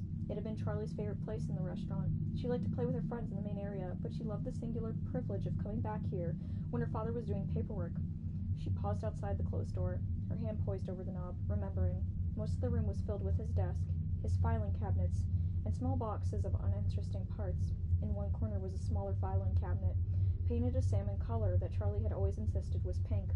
That had been Charlie's. The bottom drawer held toys and crayons, and the top had what she liked to call my paperwork. It was mostly coloring books and drawings, but occasionally she would go over to her father's desk and try to copy down whatever he was writing in a childish crayoned hand. Charlie tried the door, but it was locked. Better this way, she thought. The office was personal, and she did not really want it open tonight. She headed back into the main dining room and found John looking pensively at the merry-go-round. He eyed her with curiosity, but did not ask where she had gone. I used to love this thing, Charlie smiled, approaching warmly. Yet now the painted figure seemed odd and lifeless to her. John made a face as though he knew what she was thinking. Not the same, he said. He rubbed his hand over the top of a polished pony, as though to scratch it behind the ear. Just not the same, he repeated, removing his hand and gazing elsewhere. Charlie glanced over to see where the others were in the arcade. She could see Jessica and Carlton wandering among the games. The console stood still and unlit like massive tombstones, their screens black. I never liked playing the games, Jessica said, smiling. They move too fast, and just when I'd start to figure out what to do, I'd die and it would be someone else's turn. She wiggled a joystick that squeaked from neglect. They were rigged anyway, Carlton said with a wink. When's the last time you played one of these? Jessica asked, peering closely into one of the screens to see what image was burned into it from too many years of use. Carlton was busy rocking a pinball machine back and forth, trying to get a ball to come loose. There's a pizza place I visit sometimes. He set the table back on four legs carefully and glanced at Jessica. But it's no Freddy's, he added. John was roaming through the dining room again, amid the tables, flicking the stars and spirals hanging overhead. He plucked a red party hat from the table, stretched the rubber band hanging loosely from its base, and snapped it around his head, red and white tassels hanging down over his face. Okay, let's check out the kitchen, he said. Charlie followed as he bounded off toward it. Although the kitchen had been off limits to her friends, she spent a lot of time there, so much so that the chefs chased her out by name, or at least by the name they heard her father call her, Charlotte. John overheard someone calling her Charlotte one day when they were in kindergarten and persisted in teasing her with it constantly. He could always get a rise out of her with that. It wasn't that Charlie didn't like her full name, but Charlie was who she was to the world. Her father called her Charlotte, and it was like a secret between them. something no one else was allowed to share. The day she left Hurricane for good, the day they said goodbye, John had hesitated. Bye, Charlie. Wow. Now I want to say Charlotte. Bye, Charlie, he said. In their cards, letters, and phone calls, he had never called her Charlotte again. She never asked why, and he never told her. The kitchen was still fully stocked with pots and pans, but it held little interest for Charlie in the midst of her memories. She headed back out into the open space of the dining room, and John followed. At the same time, Jessica and Carlton stumbled out of the arcade, tripping into each other as they crossed the thresholds between rooms in the dark. Anything interesting? John asked. A gum wrapper, 30 cents, and Jessica, so no, not that really, Carlton said. Jessica playfully gave him a punch in the shoulder. Oh, have we all forgotten? Jessica gave an evil smile, pointing to another hallway on the opposite side of the dining room. She headed toward it swiftly before anyone could answer, and they followed her. The hallway was long and narrow, and the farther they went, the less the flashlight seemed to illuminate. At last, the passage opened out into a small room for private parties, set up with its own tables and chairs. As they entered, there was a collective hush. There in front of them was a small stage, the curtain drawn. A sign was strung across the front, out of order. It read in neat handwritten letters. They stood still for a moment, then Jessica went up to it and poked the sign. Pirate's Cove, she said, 10 years later, and it's still out of order. Don't touch it, Charlie thought. I had one birthday back here, John said. It was out of order then, too. He took hold of the edge of the curtain and rubbed the glittered fabric between his fingers. No, Charlie wanted to say again, but stopped. You're being silly. Do you think he's still back there? Jessica said playfully, threatening to make the reveal with one giant swing of the curtain. I'm sure he is. John gave a false smile, seeming uncomfortable for the first time. Yeah, he's still there, Charlie thought. She stepped back cautiously, suddenly becoming aware of the drawings and posters surrounding them like spiders on the wall. Charlie's flashlight carefully inched from picture to picture, all depicting different variations of the same character. A large and energetic pirate fox with a patch over one eye and a hook for a hand, usually swinging in to deliver a pizza to hungry children. This is the room where you were the one hiding under tables, Jessica said to Charlie, trying not to laugh. But you're a big girl now, right? Jessica climbed on the stage unsteadily, almost losing her footing. John reached out a hand to steady her, but she righted herself. She giggled nervously, looking down at the others as though for guidance, then grabbed hold of the tasseled edge of the fabric. She waved her other hand in front of her face as the dust fell from the cloth. Maybe this isn't a good idea, she laughed, but there was an edge to her voice, like she really meant it, and she looked down at the stage for a moment, as though poised to climb back down. Still, she didn't move, taking the edge of the curtain again. Wait, John said. Can you hear that? They were all dead quiet, and in the silence, Charlie could hear them all breathing. John's breaths were deliberate and calm, Jessica's quick and nervous. As she thought about it, her own breathing began to feel odd, like she had forgotten how to do it. I don't hear anything, she said. Me neither, Jessica echoed. What is it?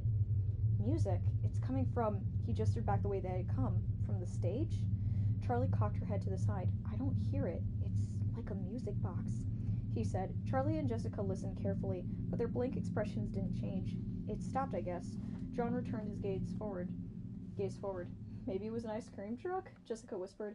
Hey, that wouldn't be so bad right now, John appreciated the levity. Jessica turned her attention back to the curtain, but John began to hum a tune to himself. It reminded me of something, he mumbled. Okay, here I go, Jessica announced. She did not move. Charlie found her eyes drawn to Jessica's hand on the curtain, her pink manicured nails pale against the dark, glittery fabric. It was almost like the hushed moment in a theater crowd when the lights went dark, but the curtain had not yet risen. They were all still, all anticipating, but they were not watching a play, no longer playing a game. All the mirth had gone out of Jessica's face. Her cheekbones stood out stark in the shadows, and her eyes looked grim, as if the simple thing she was about to do might be of terrible consequence.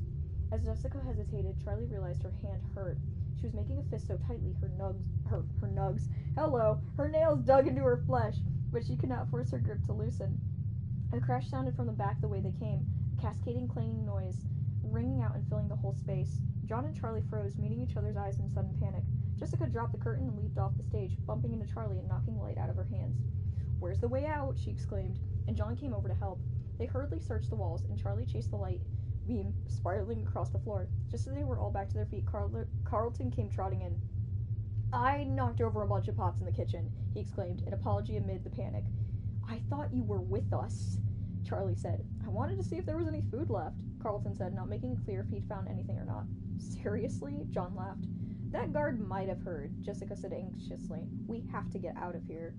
They started for the door, and Jessica started running. The rest took off after her, picking up speed as they reached the hallway, until they were racing as though something were behind them. "Run! Run!" John called out, and they all burst into giggles, the panic feigned but the urgency real. They squeezed back through the door, one by one, and pushed it shut with the same painful squeal. Carlton and John leaning on it until it sealed. They all took hold of the shelf, hefting it back into place and replacing the tools so that it appeared undisturbed. "Look good?" Jessica said, and John tugged her arm, guiding her away. They made their way quickly but carefully back the way they came, using only Carlton's penlight. Back through the empty halls and the open atrium to the parking lot. The guard's light did not appear again. "Little anticlimactic," Carlton said with disappointment, checking back one more time in hopes they were being chased. "Are you kidding?" Charlie said as she went to her car, already pulling the keys free from her pocket. She felt as though something locked deep inside her had been disturbed, and she was not sure if that was a good thing or not. "That was fun!" John exclaimed. And Jessica laughed. "That was terrifying!" she cried. "It can be both," Carlton said, grinning wildly. Charlie began to laugh, and John joined in. "What?" Jessica said. Charlie shook her head, still laughing a little. "It's just, we're all exactly the same as we were. I mean, we're totally different and older and everything, but we're the same. You and Carlton sound exactly like you did when we were 6. "Right," Jessica said, rolling her eyes again, but John nodded. "I know what you mean," he said, "and so does Jessica. She just doesn't like to admit it." He glanced back at them all. "Is everybody sure that guard didn't see us?" "We can outrun him now," Carlton said reasonably, his hand resting on the car. "I guess," John said, but he did not sound convinced. "You haven't changed either, you know," Jessica said with a certain satisfaction. "Stop looking for problems when there aren't any." "Still," John said, glancing back again, "we should get out of here. I don't want to push our luck." "See you all tomorrow, then?" Jessica said as they parted ways. Carlton gave a little wave over his shoulder. Charlie's heart sank a little as Jessica settled herself into the passenger seat, tidily buckling herself in. She had not been looking forward to this. It wasn't that she didn't like Jessica, just that being alone with her was uncomfortable. She still wasn't much more than a stranger, yet Charlie was still exhilarated from the night's adventure, and the lingering adrenaline gave her a new confidence. She smiled at Jessica. After tonight, they'd suddenly had something very much in common. "Do you know which way the motel is?" she asked, and Jessica nodded and reached for the purse down at her feet. It was small and black with a long strap, and on the drive to the construction site, Charlie had already seen her remove a lip gloss, a mirror, a pack of breath mints, a sewing kit, and a tiny hairbrush. Now she pulled out a small notebook and pen, and Charlie smiled. "Sorry, how much stuff do you have in that thing?" she asked, and Jessica looked at her with a grin. "The secrets of the purse must not be disclosed," she said playfully, and they both laughed. Jessica started reading Charlie the directions, and Charlie obeyed, turning left and right without paying much attention to her surroundings. Jessica had already checked in, so they went straight to the room, a small beige box of a room with 2 double beds covered in shiny brown spreads. Charlie set her bags on the bed closest to the door, and Jessica went to the window. "As you can see, I splurged on the room with the view," she said, and flung the curtains open dramatically to reveal 2 dumpsters and a dried-out hedge. "I want to have my wedding here." "Right," Charlie said, amused. Jessica's prim demeanor and fashion model looks made it easy to forget that she was smart as well. As a child, she remembered being slightly intimidated every time they got together to play, before realizing, after the first few minutes, how much she liked Jessica. She wondered if it was hard for Jessica to make friends, looking the way she did, but it wasn't the kind of thing you could really ask someone. Jessica flopped down on the bed, lying across it to face Charlie. "So, tell me about you," she said confidently, mocking a talk show host or someone's nosy mother. Charlie shrugged awkwardly, put on the spot. "What does that mean?" she said. Jessica laughed. "I don't know. What an awful thing to ask, right? I mean, how do you answer that? How about school? Any cute boys?" Charlie laid down across the bed, mimicking Jessica's position. "Cute boys? What are we, 12? "Well," Jessica said impatiently. "I don't know," she said. "Not really." Her class was too small. She had known most of the people in it since she moved in with Aunt Jen, and dating anyone, liking them like that, seemed forced and altogether unappealing. She told Jessica as much. "Most of the girls, if they want to date, they date older guys," she said. "And you don't have an older guy?" Jessica teased. "Nah," Charlie said. "I figured I went around for our batch to grow up." "Right." Jessica burst out laughing before quickly thinking of something to share. "Last year, there was this guy, Donnie," she said. "I was gaga for him, like, really. He was so sweet to everyone. He wore all black all the time, and he had this black curly hair so thick, all I could think about when I sat behind him was burying my face in it. I was so distracted, I ended up with an A- in trig. He was super artistic, a poet, and he carried around one of those black leather notebooks, and he was always scribbling something in it, but he would never show anybody, she sighed dreamily. I figured if I could get him to show me his poetry, I would really come to know his soul, you know. So, did he ever? Charlie said. Oh yeah, she said, nodding empathetically. I asked him out finally, you know, 'cause he was shy and he was never going to ask me, and we went to the movies and made out a little. Then we went and hung out on the roof of his apartment building, and I told him all about how I want to study ancient civilizations and go on archaeological digs and stuff, and he showed me his poems.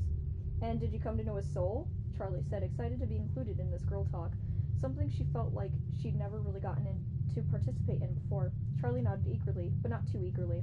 She calmed herself as Jessica scooted forward on the bed to whisper, the poems were awful. I didn't know it was possible to be both melodramatic and boring at the same time. I mean, like, just reading them made me embarrassed for him. She covered her face in her hands. Charlie laughed.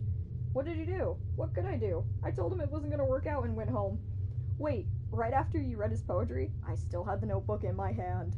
Oh no, Jessica, that's awful. He must have broken his heart. I know, I felt so bad, but it was like the words just came out of my mouth. I couldn't stop myself. Did he ever speak to you again? Oh yeah, he's perfectly nice, but now he takes statistics and economics and wears sweater vest. You broke him! Charlie threw a pillow at Jessica, who sat up and caught it. I know, he'll probably be a millionaire stockbroker instead of a starving artist, and it's all my fault, she grinned. Come on, he'll thank me someday. Charlie shook her head. Do you really want to be an archaeologist? Yeah, Jessica said. Huh, said Charlie. Sorry, I thought... She shook her head. Sorry, that is really cool. You thought I'd want to do something in fashion, Jessica said. Well, yeah. It's okay, Jessica said. I did too. I mean, I do. I love fashion, but there's only so much to it, you know. I think it's amazing to think about how people lived 1,000 years ago, or 2,000, or even 10. They were just like us, but so different. I like to imagine living in other times, other places. Wonder who I would have been. Anyway, what about you?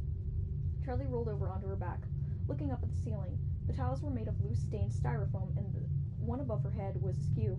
I hope there aren't any bugs up in there, she thought. I don't know, she said slowly. I think it's really cool that you know who you want to be, but I have just never had that kind of plan. Well, it's not like you have to figure it out now, Jessica said. Maybe, Charlie said, but I don't know, you know, what you want to do.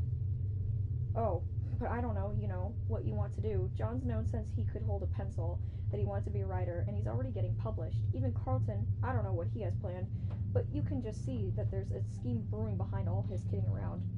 But I just don't have that kind of direction. It really doesn't matter, Jessica said. I don't think most people know at our age. Plus, I might change my mind or not get into college or something. You never know what's going to happen. Hey, I'm going to get changed. I want to get some sleep. She went into the bathroom, and Charlie stayed where she was, gazing at the starry-looking ceiling. She supposed it was becoming a defect, her earnest refusal to consider the past or future. Live in the present moment, her Aunt Jen said often, and Charlie had taken it to heart. Don't dwell in the past. Don't worry about things that may never happen.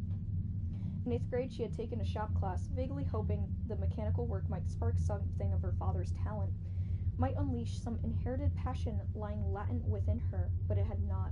She had made a clumsy-looking birdhouse for the backyard. She never took another shop class, and the birdhouse only attracted one squirrel, who promptly knocked it down. Jessica came out of the bathroom wearing pink striped pajamas, and Charlie went in to get ready for bed, changing and brushing her teeth hurriedly. When she came out again, Jessica was already under the covers with the light by her bed turned off. Charlie turned hers off too, but the light from the parking lot still shone in from the window, somehow filtering past the dumpsters. Charlie stared up at the ceiling again, her hands behind her head. Do you know what's going to happen tomorrow? She asked. I don't really know, Jessica said. I know it's a ceremony at the school. Yeah, I know that, Charlie said. Are we going to have to do anything? Like, do they want us to speak? I don't think so, Jessica said. Why, do you want to say something? No, I was just wondering. Do you ever think about him? Sometimes. I try not to, Charlie said half truthfully. She had sealed off the subject of Michael in her mind, locked him tight behind a mental wall she never touched. It wasn't an effort to avoid the subject. In fact, it was an effort to think of him now. What about you? She asked Jessica. Not really, she said. It's weird, right? Something happens, and it's the worst thing you can ever imagine, and it's just burned into you at the time. Like it's going to go on forever. And then years go by, and it's just another thing that happened. Not like it's not important or terrible, but it's in the past, just as much as everything else, you know? I guess, Charlie said. But she did know. I just try not to think about those things. Me too. You know, I just went to a funeral last week. I'm sorry, Charlie said, sitting up. Are you okay? Yeah, I'm fine, Jessica said. I barely even knew him. He He was just an old relative who lived 3 states away. I think I met him once, but I hardly remember it. We mostly went for my mom's sake, but it was at an old-fashioned funeral parlor, like in the movies, with an open coffin. And we all walked by the coffin, and when it was my turn, I looked at him, and he could have been sleeping, you know? Just calm and restful. Like people always say dead people look. There was nothing that I could have pointed out that made me think dead, if you ask me. Every feature of his face looked the same as if he were alive. His skin was the same, his hair was the same as if he were alive, but he wasn't alive, and I just knew it. I would have known it immediately, even if he wasn't, you know, in a coffin. I know what you mean.